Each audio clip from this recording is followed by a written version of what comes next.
Well, hello everyone. This is Dr. Eileen, and this is a daily dose of medicine walk. And for those of you who are listening in on Blog Talk Radio, this is Healing House Radio. So, for today's subject, we're going to be talking about grounding to water.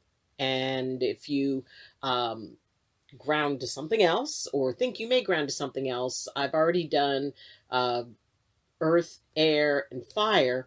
So you can look at the previous videos for that to see if that resonates more with you. But today we're going to talk about water, and my plan had been to take the camera and everything and go down to the riverside.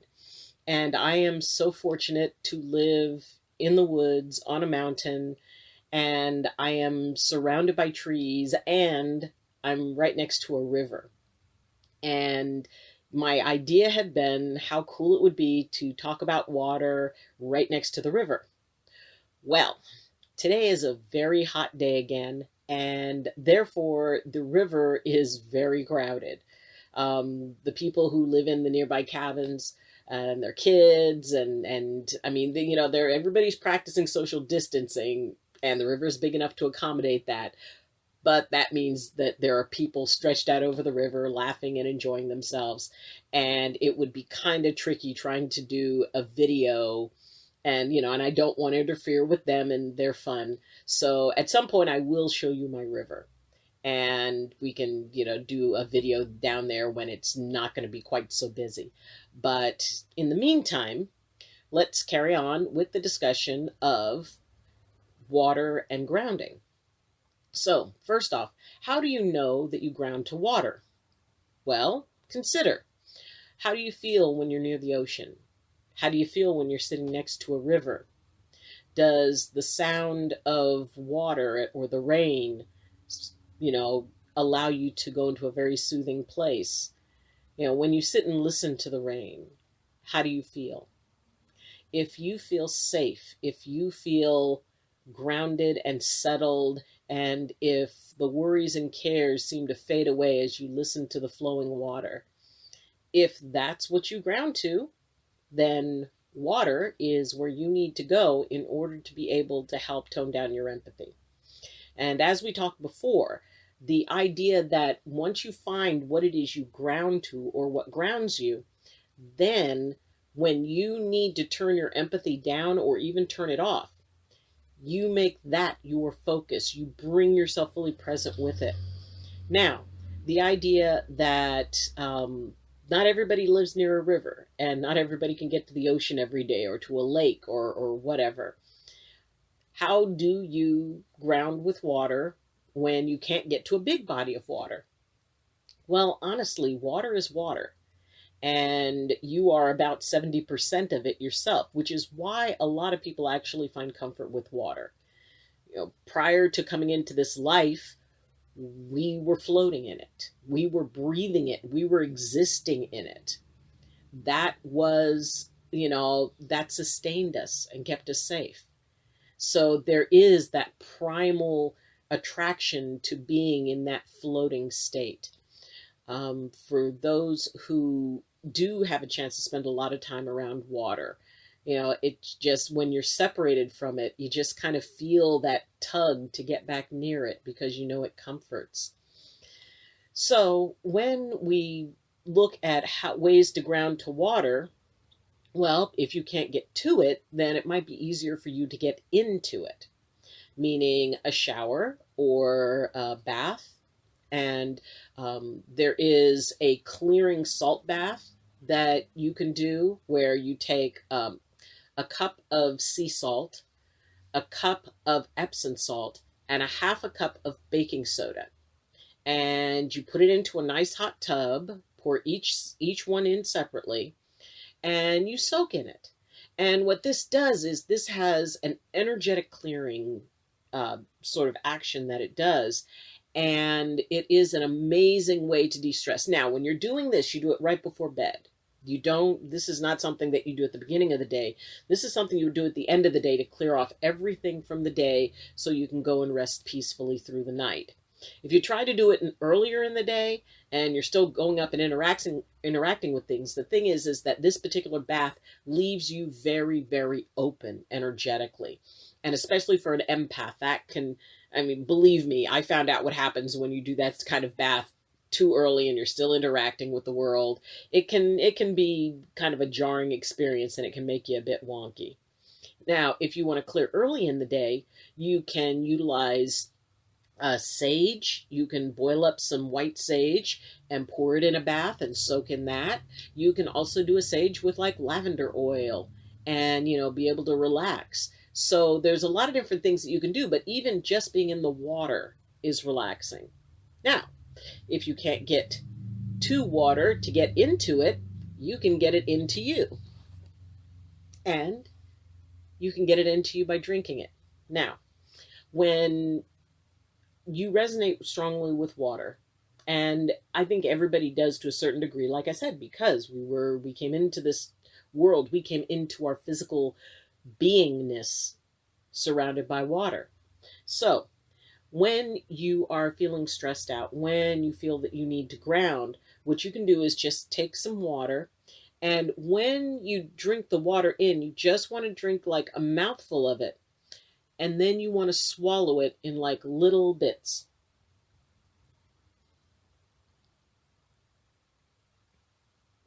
And what you want to do is you want to be fully present with every little swallow that you do.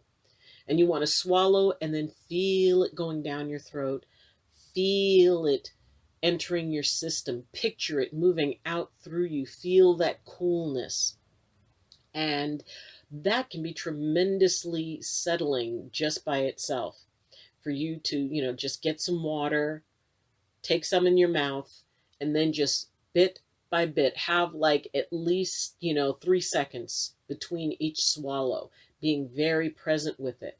And what that does is it will ground you to the water, because the water that you drink connects with the water within you and that water element that you have. And especially for those who are deeply connected to water, then you can be able to bring yourself, it's amazing, give it a try and just focus. And, if you need to take like a couple of sips, and this was gifted to me, this glass is kind of rainbowy, and this was gifted to me years and years and years ago. And so I keep it around, in order to keep hydrated. And hydration is very, very, very important. Whether you connect with water or not, stay hydrated, especially in the warmer weather. And make sure that you are keeping track of how much water you drink, because, it is important to maintain that. Water is a primal life-giving force, and you want that within you. So make sure every day, you're drinking at least 8 glasses of water. And if you have special needs, special medical needs, make sure that you're drinking, in accordance with what it is that, if you're on a medication or something, make sure you're drinking enough water in accordance with that. Always check with your doctor if you feel that you may not be getting enough water.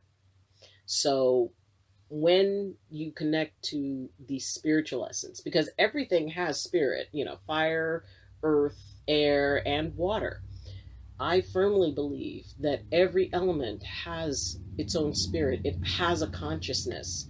There was work by a Dr. Emoto, and he would freeze water, but the water had like something said to it, and then they would freeze it, and then they would look at how it froze, and it's amazing how differently, water that you just said "I love you" into freezes, and it forms this beautiful, like crystal, image. And then water that you've said "I hate you" into, and it looks unhealthy once they freeze it. And, it does make a difference. We're mostly water. So if water reacts that way, if it responds and resonates so strongly with what it is that comes in, we have to be really careful, because we are mostly water. So stay with your water, drink it slowly, appreciate it. It's sort of like, when you've been out working or doing something out in the yard, and you come in and you have a nice cold glass of water, and you think about how good that feels. Be in that moment. And cheers.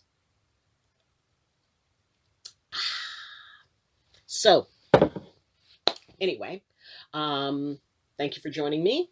And tomorrow we're going to be doing a very special episode because we're going to be talking about empathy and PTSD.